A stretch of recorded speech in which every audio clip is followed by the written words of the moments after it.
नमस्कार, मैं डॉक्टर राकेश पाठक। मध्य प्रदेश की राजनीति बड़ी अजब गजब है। मध्य प्रदेश के लिए कहा भी जाता है, एमपी गजब है, सबसे अजब है। ऐसा ही एक गजब कारनामा हुआ है मध्य प्रदेश की डॉक्टर मोहन यादव की सरकार में।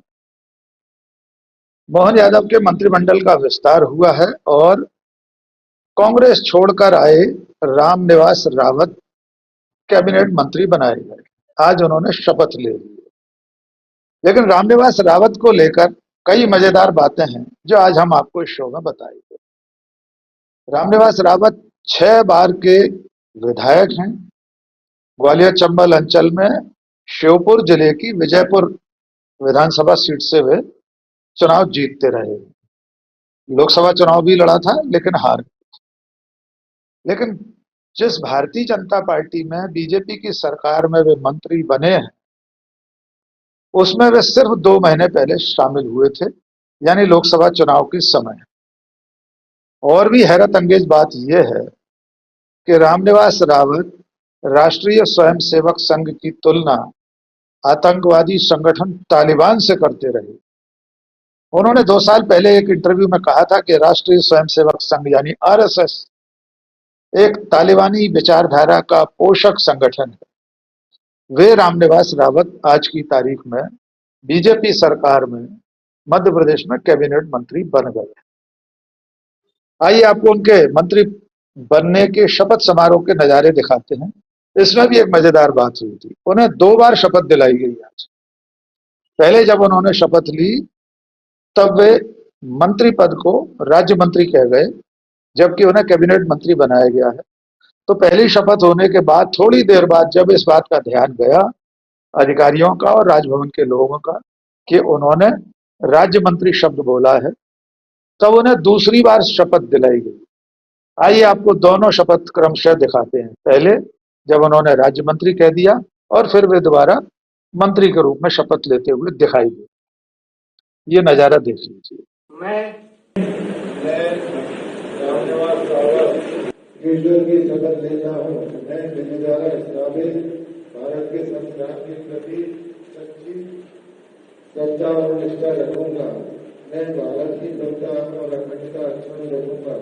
मैं मध्य प्रदेश राज्य के मंत्री के रूप में अपने कर्तव्यों का श्रद्धापूर्वक और शुद्ध अंतःकरण से निर्वाह करूंगा तथा मैं भय या पक्षपात, अनुराग या द्वेष के बिना सभी प्रकार के लोगों के प्रति संविधान और विधि के अनुसार न्याय करूंगा। मैं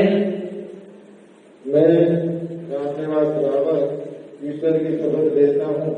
जो विषय मध्य प्रदेश राज्य के मंत्री के रूप में मेरे विचार के लिए लाया जाएगा अथवा मुझे ज्ञात होगा, उसे किसी व्यक्ति या व्यक्तियों को तब तक के सिवाय जब कि ऐसे मंत्री के रूप में अपने कर्तव्यों के सम्यक निर्वाह के लिए ऐसा करना अपेक्षित हो, मैं प्रत्यक्ष अथवा अप्रत्यक्ष रूप से संसूचित या प्रकट नहीं करूंगा। तो आपने देखा कि रामनिवास रावत कांग्रेस के दिग्गज नेता रहे। जुमा जुमा 4 रोज पहले कांग्रेस छोड़कर भारतीय जनता पार्टी में आए और अब वे मध्य प्रदेश की डॉक्टर मोहन यादव की सरकार में मंत्री बने। लेकिन उनके मंत्री बनने में अभी कुछ पेंच बाकी है। वे विचारधारा के आधार पर क्या कहते रहे हैं बीजेपी और आरएसएस को, ज्योतिरादित्य सिंधिया को उन्होंने क्या बताया था, इस पर पहले बात करेंगे। फिर एक तकनीकी पहलू की तरफ आपका ध्यान आकर्षित करेंगे कि रामनिवास रावत के मंत्री बनने के बावजूद अभी एक पहेली हल होना बाकी। तो जैसा कि मैंने आपको शुरू में बताया कि रामनिवास रावत विजयपुर से आते हैं। उन्होंने अपने राजनीतिक जीवन की शुरुआत विजयपुर की कृषि उपज मंडी के संचालक पद के चुनाव से की थी। छात्र जीवन के बाद वे राजनीति में आए थे। पहला चुनाव वे मंडी का चुनाव निर्विरोध जीते थे। उसके बाद तत्कालीन कांग्रेस के तत्कालीन दिग्गज नेता माधवराव सिंधिया के संपर्क में वे आए। उसके बाद माधवराव सिंधिया ने उन्हें विधानसभा का टिकट दिलाया। 1990 से लेकर लगातार 90 से लेकर लगातार अब तक वे चुनाव लड़ते रहे। 6 बार वे विजयपुर विधानसभा सीट से विधायक बने। पहली बार वे मंत्री बने थे दिग्विजय सिंह की सरकार में। जब मध्य प्रदेश में दिग्विजय सिंह मुख्यमंत्री बने तो उनकी सरकार में रामनिवास रावत मंत्री रहे थे। संयोग ऐसा हुआ कि 2018 के चुनाव में, विधानसभा चुनाव में वे चुनाव हार गए अपनी सीट से, जबकि उस बार कांग्रेस की सरकार बनी थी, कमलनाथ मुख्यमंत्री बने। यानी मंत्री बनने का एक अवसर उन्होंने 2018 में गंवा दिया। लेकिन 2023 के विधानसभा चुनाव में वे, जो अभी नवंबर में हुआ था, एक बार फिर से कांग्रेस के टिकट पर विधायक बन गए। उसके बाद हम सब जानते हैं 2023 के विधानसभा चुनाव में मध्य प्रदेश में कांग्रेस की सरकार नहीं बनी, बीजेपी ने अपनी सरकार फिर से बना ली, मोहन यादव मुख्यमंत्री बने। बहुत सारे लोगों ने दल बदल चुनाव के समय भी किया था, और चुनाव के बाद जब कांग्रेस की सरकार नहीं बनी तब जिन लोगों ने दल बदल किया उनमें से एक प्रमुख नाम रामनिवास रावत का है। यद्यपि इस दरमियान जब मध्य प्रदेश में बीजेपी की सरकार बनी थी, इससे पहले, यानी जब कमलनाथ की सरकार बनी उससे भी पहले, रामनिवास रावत मध्य प्रदेश कांग्रेस कमेटी के कार्यकारी अध्यक्ष थे। जब कमलनाथ प्रदेश अध्यक्ष थे, उनकी कार्यकारिणी में रामनिवास रावत बतौर कार्यकारी अध्यक्ष सक्रिय रहे थे। 2023 में विधानसभा चुनाव वे हारे, 2023 में विधानसभा चुनाव जीते और कांग्रेस के विधायक के रूप में ही वे सक्रिय थे। इस बीच में एक घटना हुई थी जब 2018 में कमलनाथ की सरकार थी। आपको याद होगा, मार्च 2020 में दिग्गज कांग्रेसी नेता ज्योतिरादित्य सिंधिया ने कांग्रेस पार्टी छोड़ी थी। कमलनाथ की सरकार गिरी, बीजेपी की सरकार बनी। कांग्रेस के 20-22 विधायक ज्योतिरादित्य सिंधिया के साथ कांग्रेस छोड़कर भारतीय जनता पार्टी में शामिल हो गए थे। लेकिन तब रामनिवास रावत विधायक नहीं थे, उनकी जरूरत शायद उस वक्त बीजेपी को नहीं रही होगी, या जो भी कारण रहे हों, तब रामनिवास रावत ने दल बदल नहीं किया था, वे कांग्रेस में बने रहे थे। और उस वक्त प्रदेश कांग्रेस कमेटी के कार्यकारी अध्यक्ष की हैसियत से 14 मार्च 2020 को रामनिवास रावत ने प्रदेश कांग्रेस कार्यालय भोपाल में प्रेस कॉन्फ्रेंस करके ज्योतिरादित्य सिंधिया के दल बदल की आलोचना की। उन्होंने कहा था कि मुझे राजनीति में लाने वाले व्यक्ति माधवराव सिंधिया थे, मैं ज्योतिरादित्य सिंधिया का भी बहुत सम्मान करता हूं, वे हमारे नेता रहे, लेकिन मैं दल बदल करने को उचित नहीं मानता, मैं उनके साथ नहीं जाऊंगा। तब रामनिवास रावत ने शिवराज सिंह चौहान के एक बयान का हवाला देते हुए ये तक कहा था कि सिंधिया जी को बीजेपी में जाते ही विभीषण कहकर संबोधित किया जा रहा है। रामनिवास रावत ने यह भी कहा था कि विभीषण को तो एक राज्य का दर्जा मिला था भगवान राम का साथ देने से, लेकिन ज्योतिरादित्य सिंधिया को मुख्यमंत्री तक नहीं बनाया। यानी रामनिवास रावत भी ज्योतिरादित्य सिंधिया की तुलना विभीषण से कर रहे थे, और तब कांग्रेस छोड़कर वे नहीं गए। फिर आया अवसर 2024 के लोकसभा चुनाव का। वे मुरैना श्योपुर संसदीय सीट से टिकट मांग रहे थे, टिकट उन्हें नहीं मिला, और भारतीय जनता पार्टी से कांग्रेस में आए सत्यपाल सिंह सिकरवार नीटू को कांग्रेस पार्टी ने अपना प्रत्याशी बनाया। चलते चुनाव में, जब लोकसभा चुनाव चल रहा था, उस वक्त रामनिवास रावत ने कांग्रेस को तगड़ा झटका दिया और उन्होंने कांग्रेस पार्टी छोड़ दी। मध्य प्रदेश के मुख्यमंत्री डॉक्टर मोहन यादव, प्रदेश अध्यक्ष वीडी शर्मा और बीजेपी के तमाम नेताओं की मौजूदगी में अपने ही विधानसभा क्षेत्र में एक बड़ी जनसभा में कांग्रेस छोड़कर बीजेपी की सदस्यता हासिल कर दी। लेकिन यही वो पेच अड़ गया जो आज भी उनके सामने खड़ा हुआ है। वे कांग्रेस के वर्तमान विधायक हैं, कांग्रेस के टिकट पर चुनाव जीते थे, लेकिन कांग्रेस छोड़ते समय उन्होंने विधायक ही नहीं छोड़ी। आज की तारीख में भी, आज जबकि उन्होंने बीजेपी की सरकार में मंत्री पद की शपथ ले ली है, तब तक भी उन्होंने विधायक पद से इस्तीफा नहीं दिया है।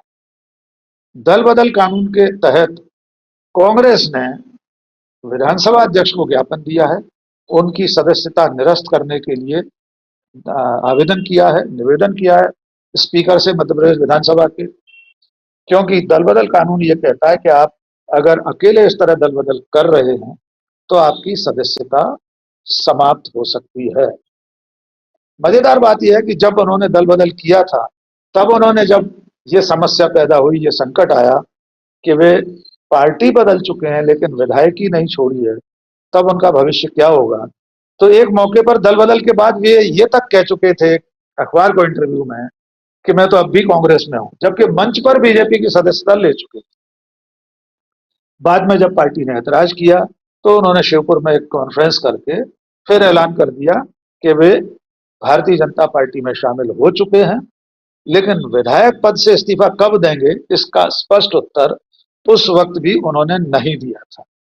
अब भी जबकि वे मंत्री बन चुके हैं, इस बात को लेकर असमंजस है कि वे विधानसभा से इस्तीफा कब देंगे। स्वाभाविक है, वे इस्तीफा देने के बावजूद मंत्री रह सकते हैं, 6 महीने तक बिना विधायक बने वे मंत्री रह सकते हैं। इस बीच में उन्हें उपचुनाव का सामना करना पड़ेगा, अपने विधानसभा क्षेत्र में दोबारा चुनाव लड़ने जाना पड़ेगा ही, अगर मंत्री रहना है 6 महीने के बाद। अब उनके वो विचार बताते हैं जो वे राष्ट्रीय स्वयंसेवक संघ के बारे में किया करते थे। 7 सितंबर 2021 को एक स्थानीय टेलीविजन चैनल से बातचीत में उन्होंने कहा था कि राष्ट्रीय स्वयंसेवक संघ तालिबान जैसी विचारधारा का पोषक है।